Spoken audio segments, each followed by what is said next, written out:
Well, as kids get ready to head back to the classroom, it's important for them and their parents to be mentally prepared. Emily Mandigo is here with us now, the Assistant Director of Treatment Services for Oakland County Family Services. Good morning, Emily. Hello, good morning. Looking forward to getting some insight here. So how can parents mentally prepare themselves as well as prepare their kids to start the school year?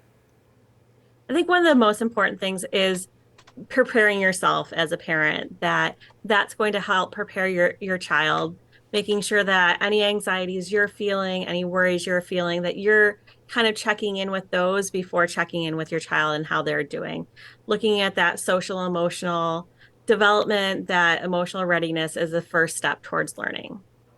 So are there any educational games or activities that parents can use to kind of help get kids back into the swing of things?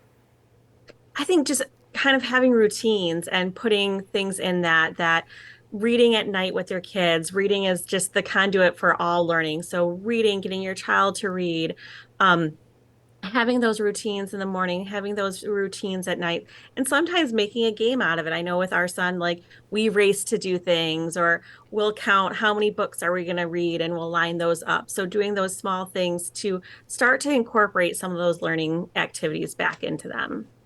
Routine is so important, and same with being able to socialize, especially as kids. We've all been locked inside for the last 2 years. How can parents prepare their kids as they head back to the classroom, maybe with other kids around? I think once you get that school roster, once you get your teacher's name, the other kids that are in your class, or in your child's class, starting to set up some play dates, going out, being with some of those kids. And if that's not possible, if that's like you don't know the kids enough or anything, just starting using those names. Oh, Sammy's going to be in your class right this year.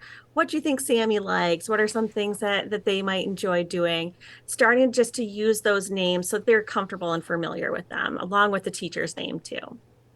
Now, especially with the pandemic too, being social has been really hard, but just even getting caught up on all the class time that so many kids missed out on.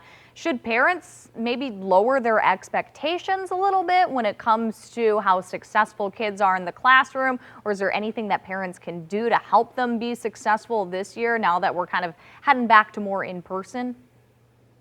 I think having realistic expectations, the expectations you may have had for your child pre-pandemic might be different than it is now. And that's okay. That it wasn't just your kid that kind of had an altered education experience for the last few years. It was all the kids. So your kid isn't behind other kids.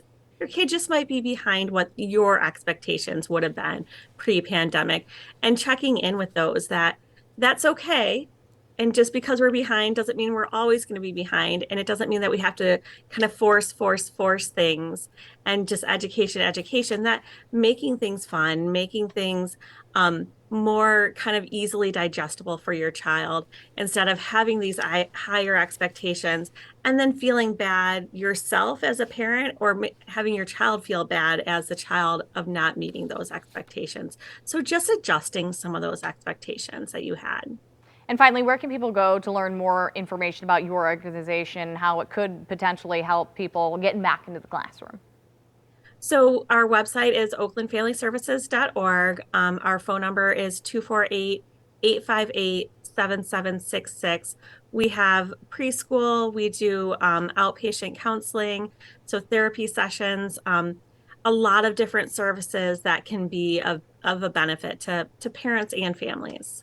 Emily, thank you so much for being here. Some good information for parents and kids this morning. Thank you.